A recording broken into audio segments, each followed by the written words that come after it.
Folks, this video is going to be all about restoring this relic right here that I found. This is a carpenter hatchet going back to the 30s. So every now and then I'll find something, restore it, and learn. And this certainly took me on a voyage of discovery because I learned a lot of neat things when I was trying, and I say trying, to restore this hatchet. So bear with me. I did identify it through a couple images on Google. You can see the hammerhead is octagon shape, and that was the key to it. From there, it was just matching up the photos. Ended up being a Stanley carpenter's hatchet there. You can see it highlighted in the yellow. So bear with me. And oh, there's an interesting fact. 1933, it sold for $1.45. The carpenter hatchet is going on 8 hours now. I've cleaned it a few times with a wire brush in between, but you can see it is really cooking.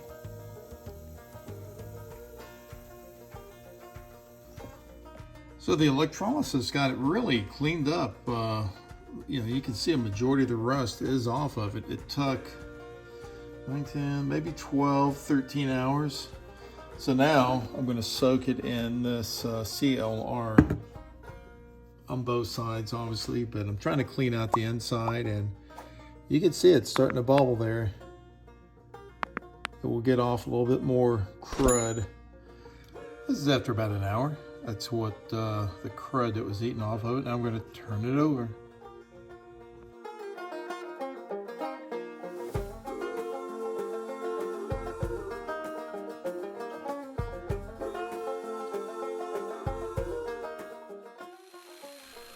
Well, I told you there's a lot you learn when you go down this road, and grinding an axe was certainly new for me.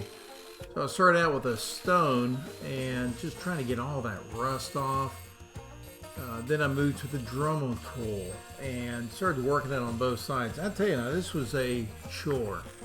And I watched numerous YouTube videos trying to pick up little tips here or there, and the big thing is knocking off as much of the rust as you can to start with. You're not going to get it perfect by no means whatsoever, and as you can see right here, it's just trying to get every angle. And that octagon hammer head, that was a little tough as well. So that's the first step, getting a big bulk of the rust off.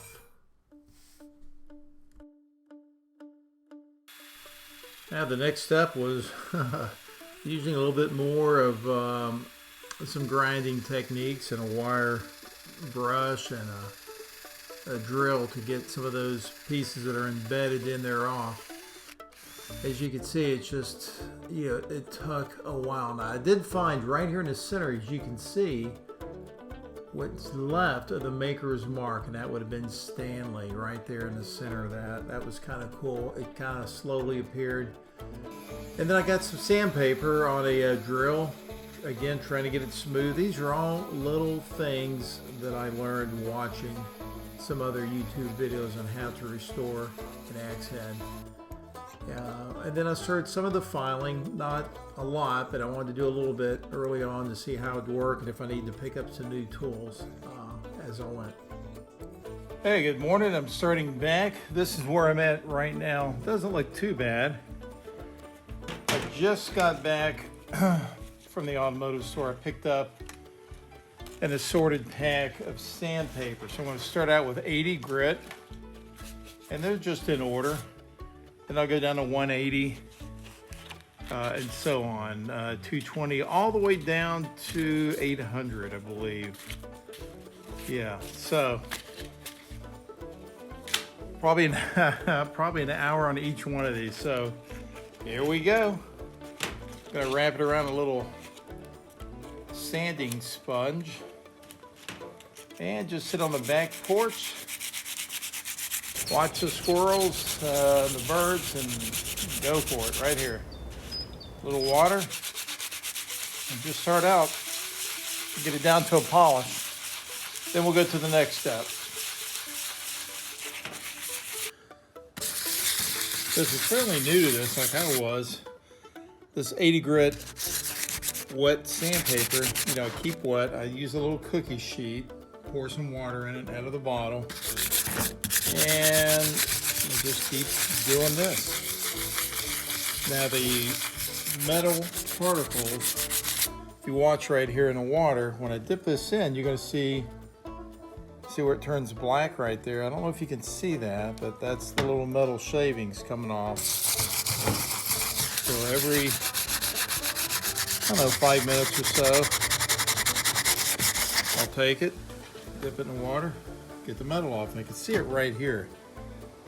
Let's see if I can zoom in on that right there. I can see, I can even feel that on my hand. You can see your hand turning black too. Probably should have gloves on. That's the metal coming off. Just trying to get a polish to it before I put this texture to it.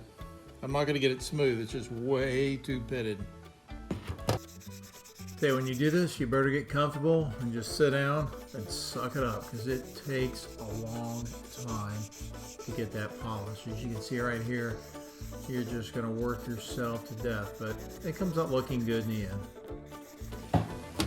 All right, 2 hours into it, and I just moved on to 320, grit 320. And man, it's getting there. There's going to be some deep pits and scratches, but I got a plan for that. You'll see. Hang in there with me.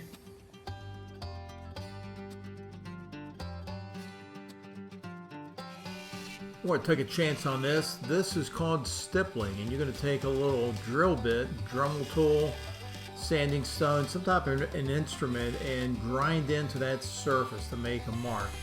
This axe head had so much pitting, there's no way it's going to get all that pitting smooth. So what I decided to do was add stippling on the whole axe head, and it was a job, let me tell you. All right, the other side come along pretty good, so working around the hammer, and we're going to come right through here. I changed the new end so that it'd be the same on each side. Here we go. I can turn it on.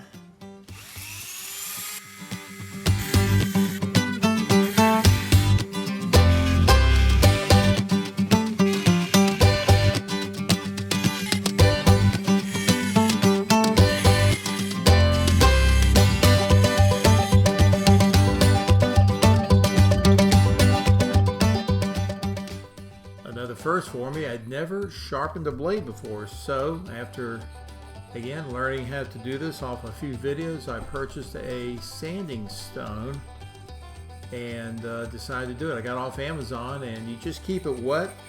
It takes a while. It's just going back and forth to get it sharp. But you know, it is kind of relaxing sitting out there. Something about that grinding and just doing it over and over.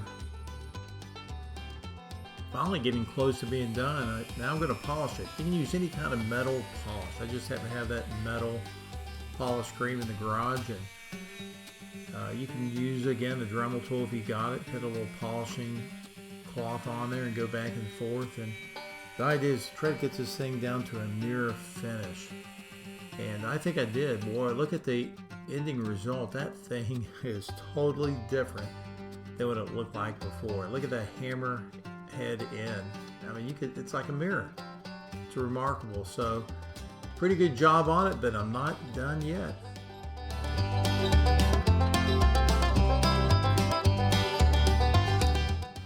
Now for the bluing, I use Super Blue.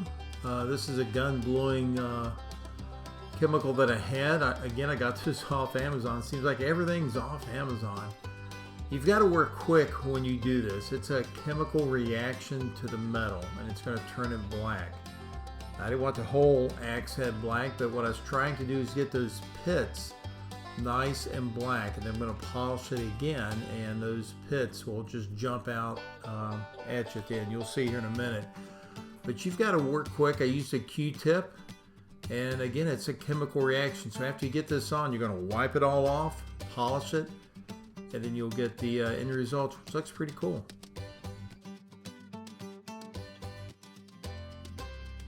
Last thing we got to do is the axe handle. Guess where I bought it? That's right, guys, Amazon. You know, I got the handle. I added a few places for your fingers, sanded it down, added some stain to it, and then I had to make a sheath. I didn't have to, but I wanted to. Picked up some material, and it's called Python. And then I laced it up with some leather. One tip I learned from another video is to soak it in water, get it nice and soft, and when it dries, it's going to get really tight on that axe handle. That's just to protect it and give it a different look. I wanted something, you know, a little different. That sure gave it an interesting look, let's say. But there it is. It's all done, hanging out in the garage, and it was certainly a learning experience. All these different things I had to learn to get this done. But it was worth it. I enjoyed it, and I would do it again. Here's what it looked like before, if you forgot. Rusty old axe, cleaned up. Now I'm going to give it to a relative. Hope you enjoyed it. If you did, remember to subscribe. Didn't cost a thing. Like, leave me a comment, tell me what you think.